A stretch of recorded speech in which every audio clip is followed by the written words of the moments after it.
Aujourd'hui, on veut que le monde entier voit comment vivent les Haïtiens. Et nous allons chasser ces politiques. Que ce soit le gouvernement, que ce soit l'opposition, ce sont eux qui tiennent ces gens en otage aujourd'hui.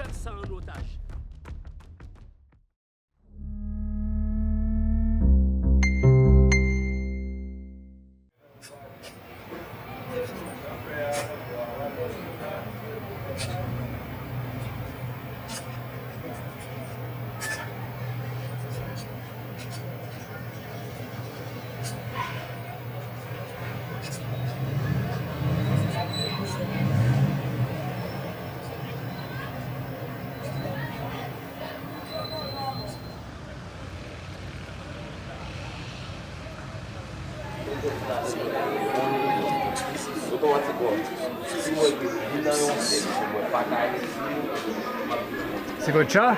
C'est le vôtre? Yeah, c'est à moi.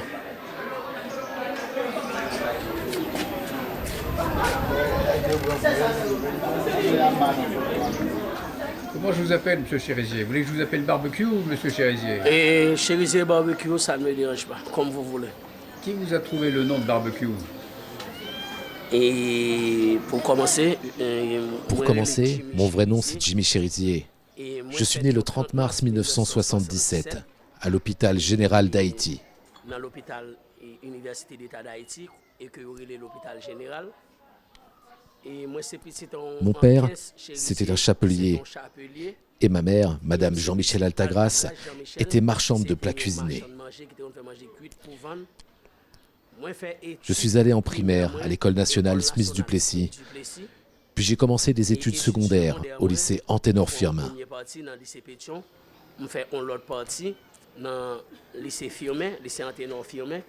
Puis pour terminer mes études, je suis allé à l'ESI. C'est une école supérieure de photonique d'Haïti. Là-bas, j'ai étudié les sciences informatiques. Et je suis resté 2 ans. Et après 2 ans, j'ai été obligé d'arrêter mes études. Et il a fallu que je montre que j'étais capable de trouver du travail. Et tout petit, mon rêve, c'était de devenir médecin. Mais quand on sait ce qui se passe lorsqu'on n'a pas les moyens, et comme je suis né dans une famille pauvre, quand j'ai grandi, les rêves se sont envolés à cause du manque d'argent, des accidents de parcours. Donc ce rêve de devenir médecin, il s'est finalement brisé. Vous voulez qu'on... Oui, vous avez quoi?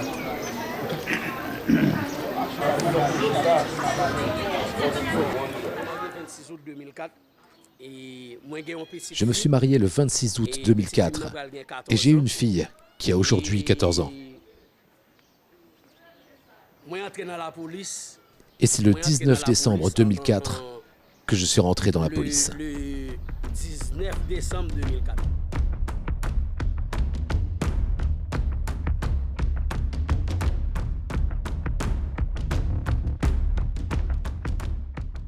Non barbecue, hein? Non barbecue, hein? Yoré barbecue.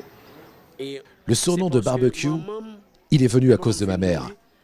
Pour faire vivre la famille, elle préparait des poulets au barbecue, des poulets boucanés qu'elle vendait sur les marchés. C'est de là que vient le surnom Barbecue.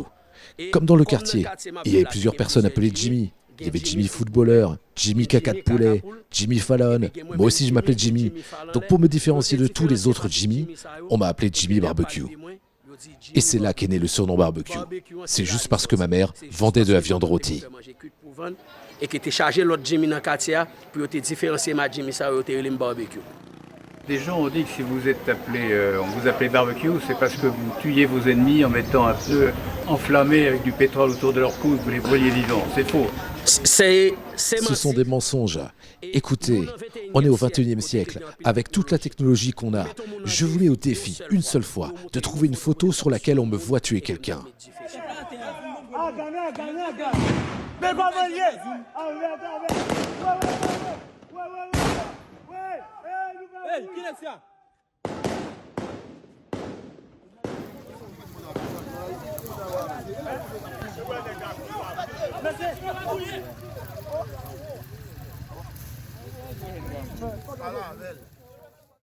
Dites, il y a une grande planche du Che Guevara, c'est un rapport avec vous, ça? Che Guevara. Et alors, Tous ceux qui veulent du changement comprennent Che Guevara. vous vous réclamez de lui? Je l'aime beaucoup. C'est la seule chose que je peux dire.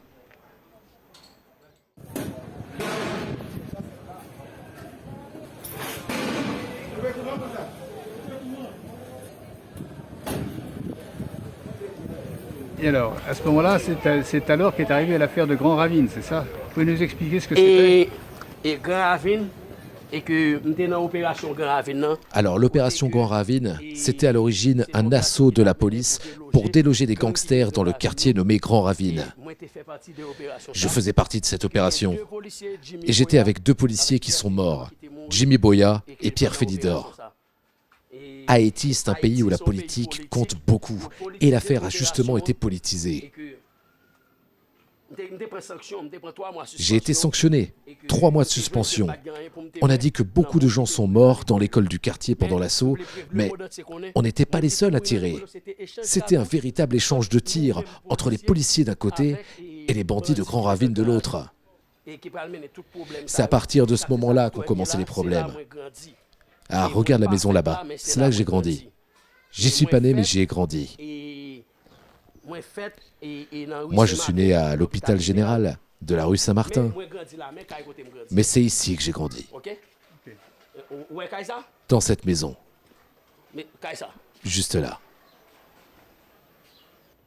J'étais dans cette maison quand les événements sont arrivés. La situation du pays était difficile et les ennuis ont commencé le 6-7 juillet 2018. Et il y avait à cette époque beaucoup d'émeutes, beaucoup de manifestations, accompagnées de pillages.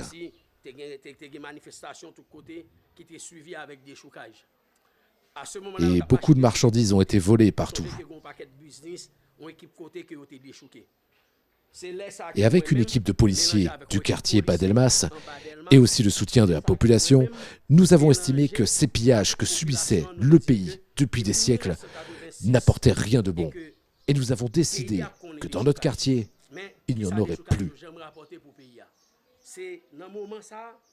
Quand les politiciens qui étaient derrière cette vague de pillage ont vu que nous avions réussi à y mettre fin par nous-mêmes et que moi, je ne les laisserai plus jamais recommencer, c'est là qu'ont commencé les problèmes.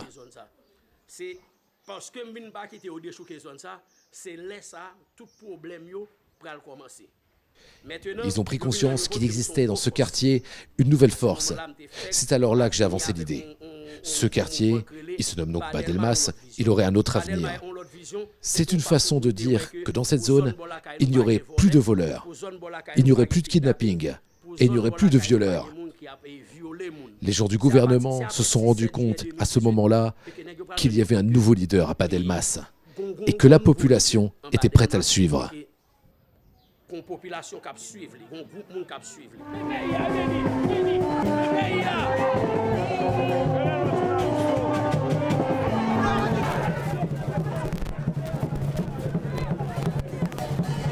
Samsa et c'est bonne révolution.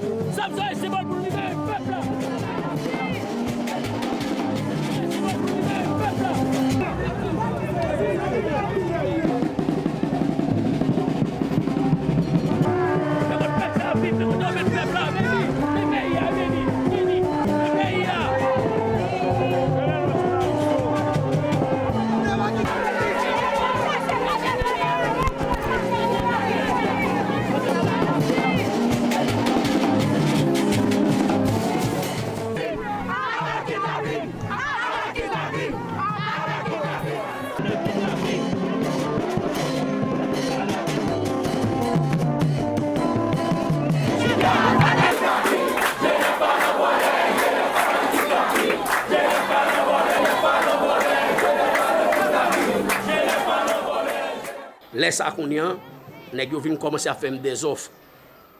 C'est alors là qu'ils ont commencé à m'offrir de l'argent et aussi des armes.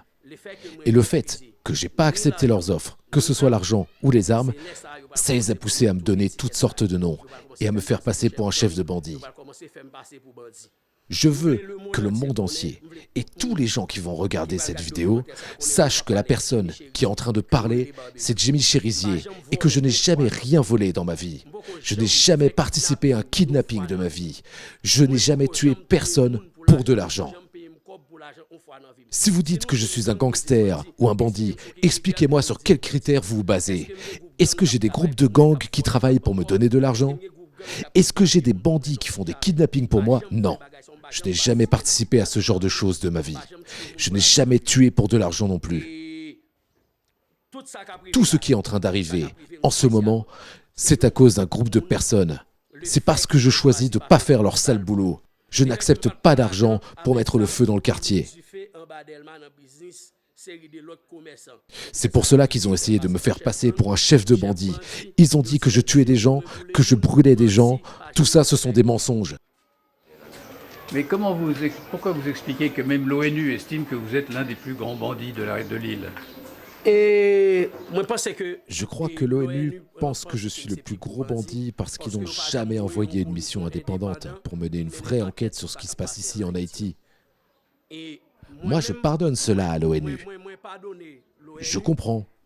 Parce que quand tu n'as pas l'information directement, que ce sont les autres personnes qui te la donnent, tu peux interpréter beaucoup de choses. D'ailleurs, je vais vous emmener à la saline et vous allez voir. Vous allez voir l'accueil.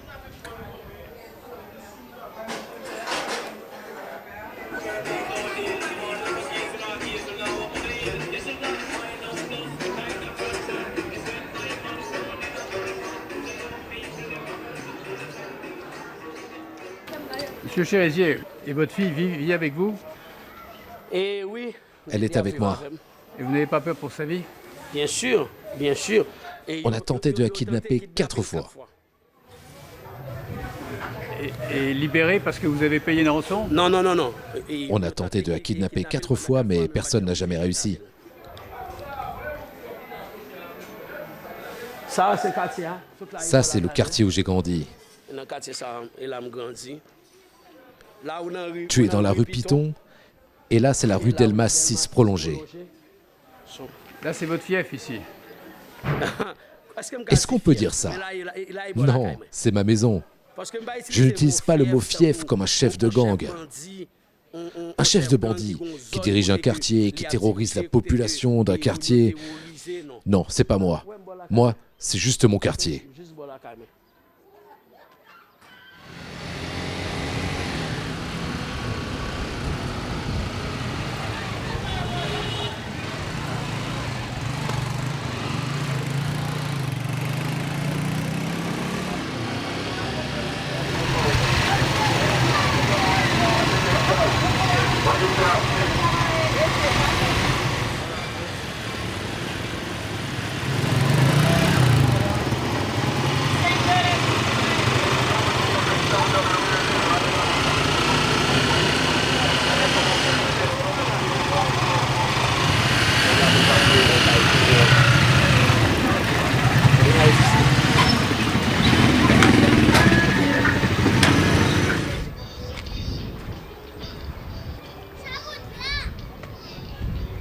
C'est ici que vous êtes accusé d'avoir fait exécuter 71 personnes en 2018. Oui, c'est ici. C'est là qu'ils ont dit que je massacrais les gens. Alors pour l'histoire, et je m'adresse à chaque personne qui va regarder ce documentaire, je veux que tous ceux qui m'accusent d'avoir participé à ce massacre du quartier de La Saline sachent que c'est Alexis Junior, qui est le chef du gang de La Saline, qui en est le responsable. Je ne le connaissais pas à cette époque. Je ne savais même pas à quoi il ressemblait. Mais aujourd'hui, c'est autre chose. Junior, il fait partie maintenant du G9. Et moi, je suis le responsable du G9. Si le massacre de La Saline s'était déroulé récemment, ça serait normal que l'on m'y associe. Parce que maintenant, Junior, il fait partie du G9 comme moi. S'il a un problème, je serai toujours là pour lui. Mais quand ils ont cité mon nom dans le massacre de La Saline, je jure sur ma foi d'honneur et sur ma foi maçonnique qu'à ce moment-là, je ne connaissais pas Junior. Pour dire vrai, le massacre de La Saline, ça n'a jamais véritablement été un massacre. Je ne sais pas si j'ai le temps de l'expliquer. Mais il y avait en fait deux groupes de bandits qui se tiraient dessus. Et il y avait des pertes de vie humaine des deux côtés.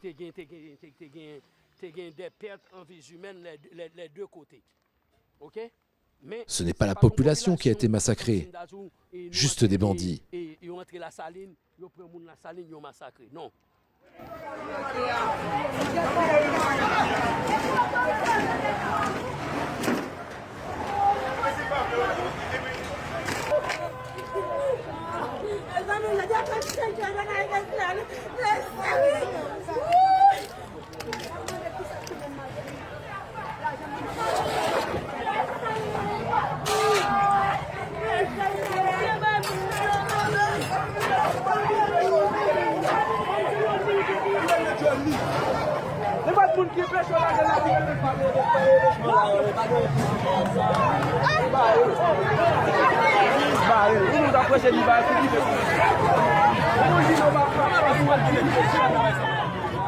Qu'est-ce que le G9?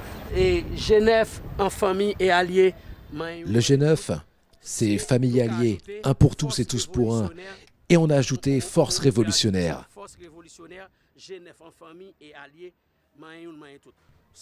C'est un groupe de jeunes garçons qui vivent dans des quartiers populaires et qui ont décidé de ne jamais se battre entre eux. Par exemple, les gens du quartier de La Saline étaient en guerre contre ceux de Wharf Jérémy, un quartier pas loin. Maintenant, La Saline et Wharf Jérémy s'entendent bien. Wharf Jérémy, c'est un quartier voisin de La Saline. Hein, c'est ça. Wharf Jérémy, c'est un quartier qui est tout proche d'ici. C'est tout proche de La Saline.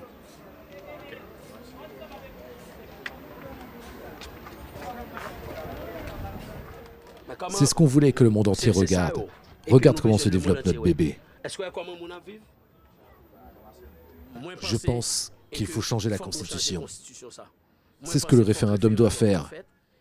Mais pour changer de Constitution, je pense qu'il faut d'abord qu'on lutte contre les dirigeants corrompus qu'on a en ce moment. Ils ne font pas de la politique pour ce pays. Ils ne font pas de la politique pour améliorer la vie des gens les plus défavorisés. Non, ils font de la politique pour devenir plus riches qu'ils ne le sont déjà.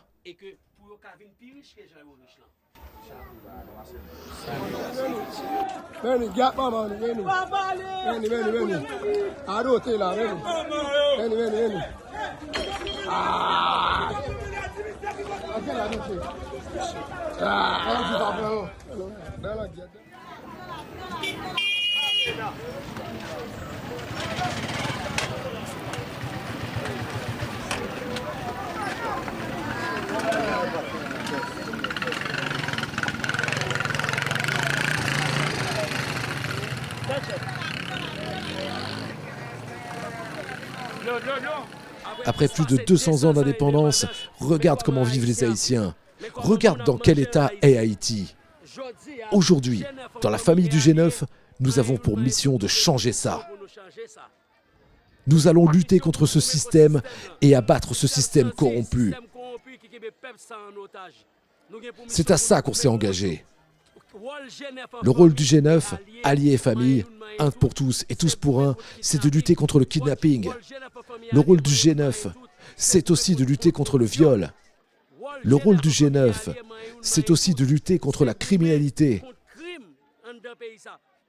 Le rôle du G9, c'est de lutter pour que les pauvres trouvent un toit pour dormir, pour qu'ils aient accès à la santé, à l'eau potable. Regarde dans quelles conditions vivent les gens.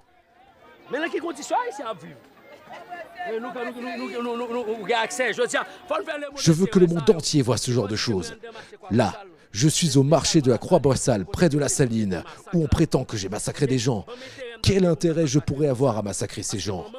Ma mère était une marchande, comme eux.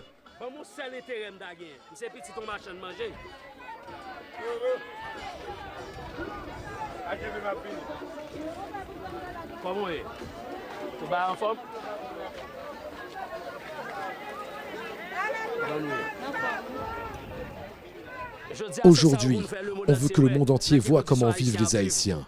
Et nous allons chasser ces politiques. Que ce soit le gouvernement, que ce soit l'opposition, ce sont eux qui tiennent ces gens en otage aujourd'hui.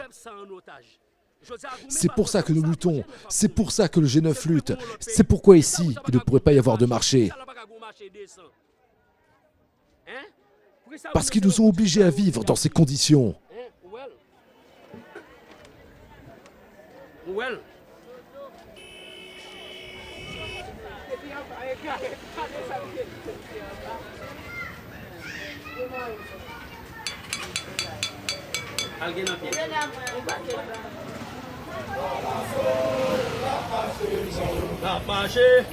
Not marché. Kana si yo atako jim ki sana fe. Alaso, not marché, Maybe la si yo atako jim ki sana fe. Alaso, not marché, Gala bin si yo ataken jim ki sana fe. Alaso.